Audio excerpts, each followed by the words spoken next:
Hello everybody, welcome to It Was Tuesday with your host, James Chen, aka Jay Chenzor, and the show name of It Was Tuesday is more relevant than ever. We'll get into that in just a little bit, but Summer Games Fest was this past weekend. Basically, the replacement for E3 run by Jeff Keighley, I think is how you pronounce his name. Summer Games Fest just took place this past weekend here in Southern California. Lots of cool announcements, and a lot of people were suspecting that we would get Season 2 announced for Street Fighter 6, and we certainly did, and it certainly was not what I was expecting, and definitely was a huge surprise. Let's take a look at this and see what is coming in Season 2 here for Street Fighter 6. All right, so here we go. Here was the reveal for Street Fighter 6 Year 2 characters. Let's go.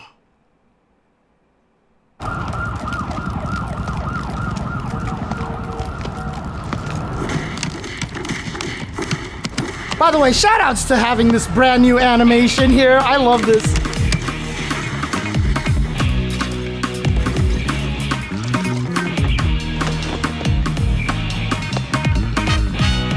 And yep, Terry Bogard, of all things.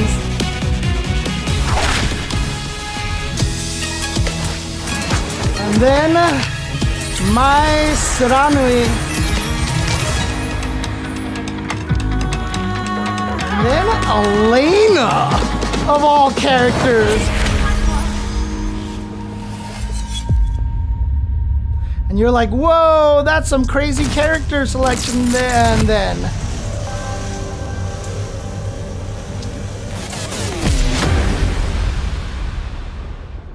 Bison. No, yeah, definitely characters not in the bingo. Hey, attention everyone. Stop. So yeah, definitely not in the beginning. Now, one thing I want to point out here too, hang on, I'm going to go to the very end here. There is one very big level of confusion here, because as we see Bison Summer of 2024, actually in like 15 days, like what? We just got Akuma and here he is right here. But then Terry Autumn 2024, Spring 2025, and then Mai Winter 2025. A lot of people were confused by this because they're like, well, this is the order they're releasing. So Mai Winter 2025 means December. Why is she going to take so long? What? But however, what it actually is that this will probably be January, February of 2025. Not December. So for some reason they decided to put them on the screen in an order that they are not revealing. Is my voice really low right now? Did it go lower or did it drop, or is it okay? Okay, let me just do that. All right, now I should be louder. Here we go. All right, so there we go. But yeah, I mean, a lot of really cool things. Again, like I said, I love this beginning what the heck? I love this beginning animation that they made here. And you gotta wonder to yourself, in World Tour, what's the lore gonna be? Because remember, Geese and Akuma are in Tekken. Are they really gonna try to combine the worlds? Which doesn't make any sense, because there's no way they wouldn't have run into each other at some point in time or another. But are you going to be able to fly to Southtown in World Tour? Is it gonna just be one of the small areas? And why, for all these characters, they always give them all these new looks, but for Mai and Terry, they look exactly the same. Oh, so you read somewhere that they will actually be in, no, Mai is definitely not Vietnamese, because her last name is Siranui, which is clearly Japanese, so she is definitely Japanese. But yeah, they look exactly the same as they did before. Now, this one's interesting because, boy, like, they dolled up Elena. She's got the lipstick. I mean, look at this. She's got like all the makeup. And I really feel like they made Elena really, really pretty in Street Fighter 6. However, my biggest concern is that I honestly don't know if she's dark enough, right? I mean, she's an African character. She is generally lighter skinned in her default color in Street Fighter 3. So I do hope some of her alternate colors do make her darker. Because at the same time, a lot of that, my feelings about her being attractive, obviously she looks super anime. And so like, I don't want it to be like, kind of one of those, kind of like beauty standards that society has placed upon us. You know what I mean? So I would hope that we would have a lot of darker skins. Yeah, and that's the thing, is that Africans come in all shades, and it's not wrong, obviously, to be of that lighter shade there. But I would like to hope that there are some darker shades for her there as well. Obviously, we'll see a lot more about Bison later on in next segments and stuff like that. But again, this is such an interesting development. Like, I never would have guessed. This is literally the first time in a mainline Street Fighter game that we've ever gotten a non-Capcom guest character. And even in mainline Street Fighter, we've almost never gotten a guest character anyway. Like, I think Akira from Rival Schools might literally be, the Final Fight characters as well. So Akira and the Final Fight characters, I think, are literally the only guest characters in a mainline Street Fighter game. So I say mainline because I'm not counting Street Fighter Cross Tekken or CVS or any of the versus games, right? In mainline Street Fighter, I think this is the only one. I think it's $50. I think it's $50, but Ingrid is not even a guest character, right? Ingrid is a Capcom character. She was designed for a fighting game that was canceled. So she's not even a guest character. She was literally supposed to be in Capcom Fighting All-Stars, the 3D game that got canceled. So, yeah, it's really interesting. No, so again, Oniru, I think that's a mistake. I think Elena and Mai are supposed to be swapped on the screen, or you don't assume the order they're placed on here is the order that they're being released. Mai Winter 2025 means January or February, I bet, in my opinion. But yeah, Terry and Mai, and so I don't know what they're going to do. Like, I don't know how they're going to handle this. Is this going to be a lore thing? Are they actually going to try to put the lore together? Are they going to do this? Some people were saying, is there rumors that maybe this means Capcom is going to buy SNK or something like that and just completely like the characters in? I don't know. I don't know what the situation is. But it's really interesting, and with the way that Capcom has already made the characters in Street Fighter 6, I think it's really going to be cool to see their take on Mai and Terry. However, since they look exactly the same as before, I wonder if they have restrictions on how much they can alter their moveset. Right? Like, can they make Terry and Mai actually play as different as Ed in 6 does from Ed in 5? Do they have the ability to just be like, you know what? We're going to do whatever the heck we want with them, Japanese Twitter confirmed the order Mai is first. So there you go. So that would be really interesting. A lot of people are saying that this might mean we're getting Street Fighter characters in KOF 15. So we might have a team. So I think Luke, Jamie, and Kimberly would be a great team to throw into KOF because they're also youthful enough that I feel like that they would fit in that environment really, really well. I think that would actually be really sick. But again, I hope that they have some ability to really tweak Terry and Mai to play differently.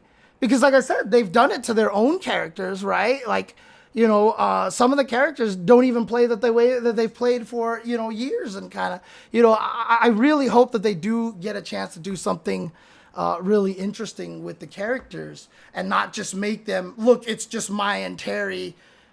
And, they could even give them their own mechanics like they did in Tekken 7 with Geese and Akuma. And I really kind of hope they don't do that. I mean, wall jump would be fine. Street Fighter characters have wall jumped before, right? So, but I really hope that they have license to do really, really interesting things with the characters. Yeah, obviously a lot of people have talked about Elena, healing. Everyone's mad at healing. The problem is everybody's reference is Street Fighter 4. Street Fighter 4 has made everybody hate healing. They made everybody hate proximity normals. It made everybody hate invincible DPs. It made everybody hate all the things that there's no reason to hate. And so now everybody's mad about Elena, and they're like, healing is going to be too powerful. And I was like, healing existed in Street Fighter Third Strike, and nobody used it because it wasn't very good. And if she's using her healing all the time, she's not doing damage to you. So if you heal and 2 healings in one round, if it's of a level 2, like let's pretend if it's a level 2 and you do healing in 2 healings in one round, will probably give you less life than 1 level 3 hitting you. And so if that's the case, she's using all this meter to not damage you, and you're using meter to damage her, it might still not actually be that good. Yeah, if it's a level 1, it will be broken. Or unless it just doesn't give that much back, right? Obviously, you can make it broken, that if she casts it, it goes healing and she gains 50 life and instantly recovers. But if it's like all of the other healing, you're going to have to cancel into it to get better frame advantage so you can heal more and, cancel it before, the enemy can punish you and stuff. You're going to have specific setups to land it. If you backdash and heal, it might not be good because someone might just be able to raw drive rush and blow you up and you get basically nothing, right? Like healing when you're there in burnout might be even better. There's just a lot of ways. And again, if you're healing while they're in burnout, you're not attacking them. There's so many ways that healing is a bad super. The only thing that made it annoying in Street Fighter 4 was that it was her ultra and that you could focus backdash things and build your ultra meter. And if you made it her W ultra, she could activate it earlier. So she was just healing all the goddamn time. That's the only reason why it was broken. Healing was not broken. It was the fact that it was an ultra that it was broken. And so all these people, I basically said on social media, I was like, healing's not going to be a problem. And everyone's like, I don't know, James, what if you do it at the last second and win, at the timeout? And I was like, then people will get hype because that's what they did in Third Strike because it happened so rarely. Like, if that was how you won, you kind of deserve that, especially since supers in this game freeze the timer.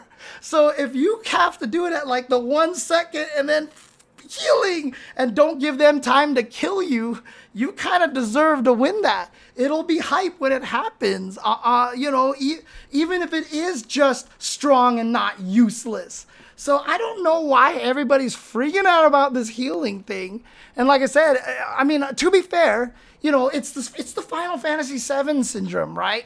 Everyone's first Final Fantasy was Final Fantasy VII. And so everybody's like, oh my God, Final Fantasy VII is the greatest. This is what we're comparing it to. Street Fighter 4 resuscitated the FGC so much that a lot of the people who are in the scene right now are Street Fighter 4 players. And so what they experienced in 4 is natural, is their baseline.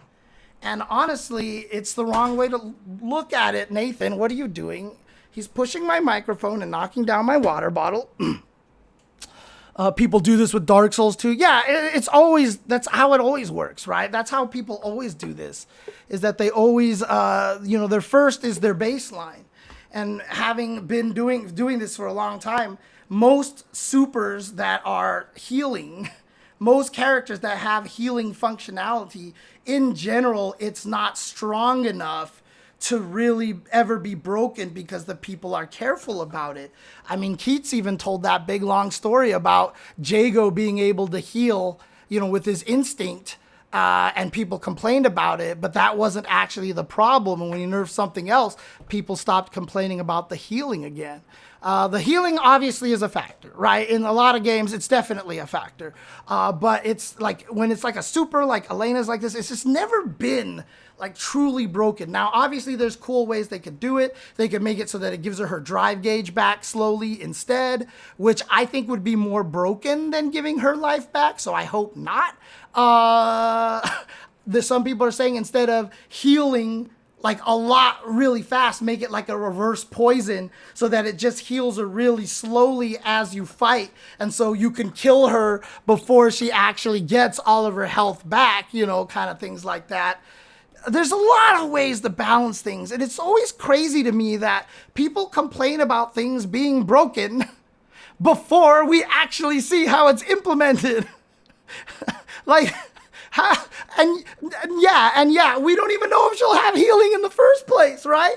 But how do you even come on social media and be like, oh God, healing will be broken? And you're just like, dude, the genius thing about fighting games is you can implement stuff in any way that you want. We can intentionally make stuff broken or useless so easily. So easily. Like, for anything that exists out there, if someone in the chat names me one move, just name any move in Street Fighter 6's existence, and I can tell you, like, this is how I would make it broken or how I would make it useless. And you don't even have to go crazy about it, right? Like, you don't even have to complain about it. You don't even have to go crazy. You just do something subtle and it's just gone. You know what I mean? Like, it's crazy. Yeah, it's so easy. Like Rice Eater says, it's so easy to make a move good or bad. It honestly is. And you don't even have to go crazy. Like, obviously you'd be like, well, it recovers instantly, it has 2 frames of startup and, you know, is invincible. Yeah, of course. You don't even have to go that crazy to make it that strong. You really don't. You really don't have to go that crazy to make it that strong. It's just like I said, when someone actually told me to make Cammy's dive kick an overhead in Street Fighter 4, I was like, are you stupid? And they were just like, no, that would make her so that she would at least have a chance. And I'm like, are you what? What? What? And this was when she had the tiger knee dive kick. And they'd be like, yeah, that way she can actually fight. And I'm like, what? You know? Like, people don't understand how hard it is to balance, honestly. We'll reserve thoughts on Bison because obviously we have a lot more about Bison revealed. But, you know, honestly, the one thing I will say about the Terry and Mai thing is that I'm not to the degree that some other people, I would give Geef a gun. No, that's T-Hawk's move, okay? The thing that I know there's a lot of people really mad about Terry and Mai. I know there's a lot of people out there really mad about Terry and Mai. I am conflicted on it because I understand where they're coming from. And I really want to see Viper and Sodom and more Third Strike characters and more Alpha characters. And they're only doing 4 characters a year. And so we're actually getting less DLC, and to have 2 of them taken up by guest characters, there's a little bit of feels bad man, you know, factor to that for me. Because like I said, I really want Sodom. I really want Viper back, you know? And so, like, it does make me sad that 2 of the spots are taken up by Terry and Mai. Now, like I said, I'm obviously happy because I love guest characters and I would love to see Capcom's take on them, because especially if they're allowed to go wild and give them new moves, and just like, as long as it still is on brand with their character, you know, I would love to see that. And, you know, look, I am biased. The best the SNK characters have ever looked was in CVS and CVS 2. The most appealing the SNK fighters have ever looked were when they were in a Capcom game.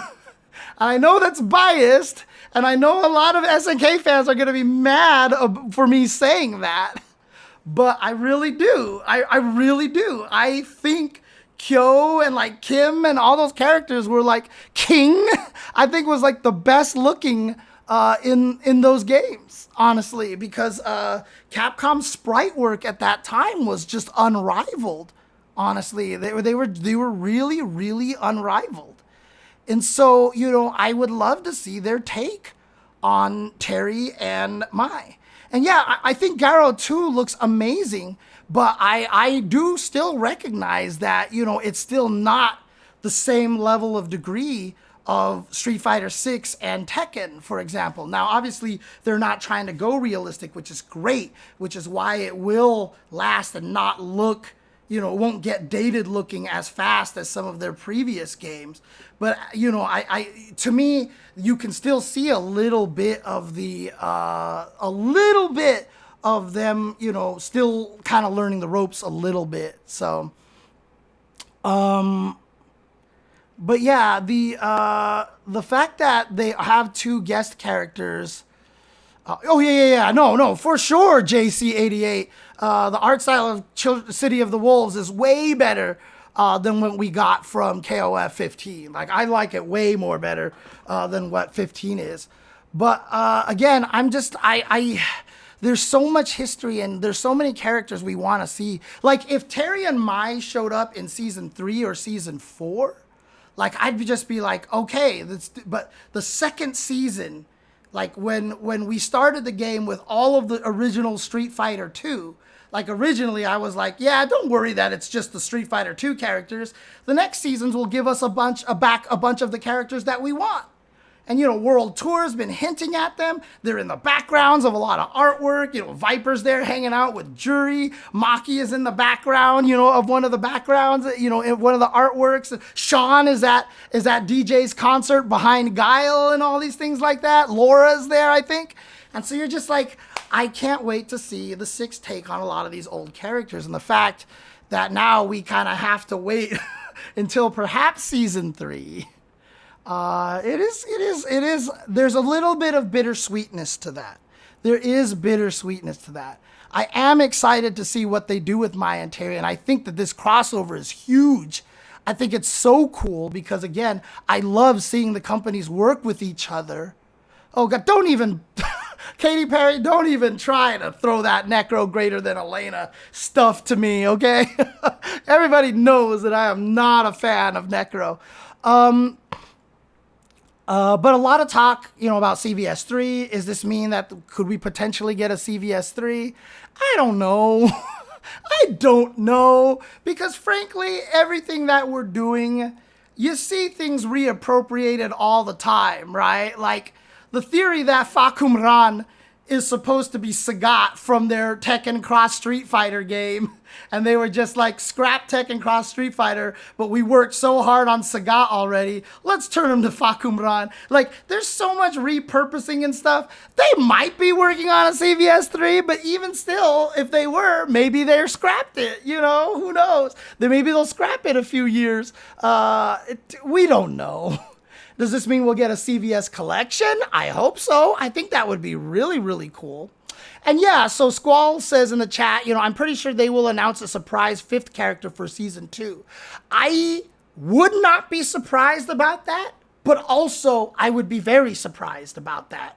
It's weird. Like, I do think it's harder for them to add characters in this game than the previous game, but I think it would also, like, if I was Capcom and I was going to make 5 characters, I would definitely not announce a 5th one. You know, I think that would be a smart way to get people hype and stuff like that.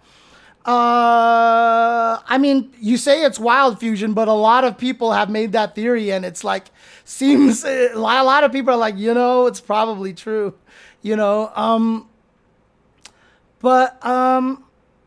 Yeah, there's just, I feel like, you know, I'm happy to see Mai and Terry. I'm excited for Mai and Terry. I love seeing SNK and Capcom collaborate. I would love to see Street Fighter characters added to KOF 15 and play like Street Fighter and play like KOF characters. Like, I want to see what they would be like with short hops and stuff like that and the cool max system that they have. And I would love to see their take on the characters and stuff. Like, if this means we have better collaborations, I think that's sick. At the same time, I just want my Viper, I want my Sodom, I want my Eagle. You know, people want Makoto, people want a Remy. Like, having more Street Fighter 3 and Alpha representation, I think would be really, really cool, honestly. I really do. So,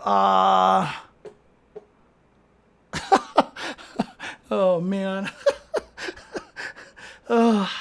But yeah, I hope Harada and the team get 3 more new characters because the newcomers have been excellent for this installment in Tekken, with the exception of Victor.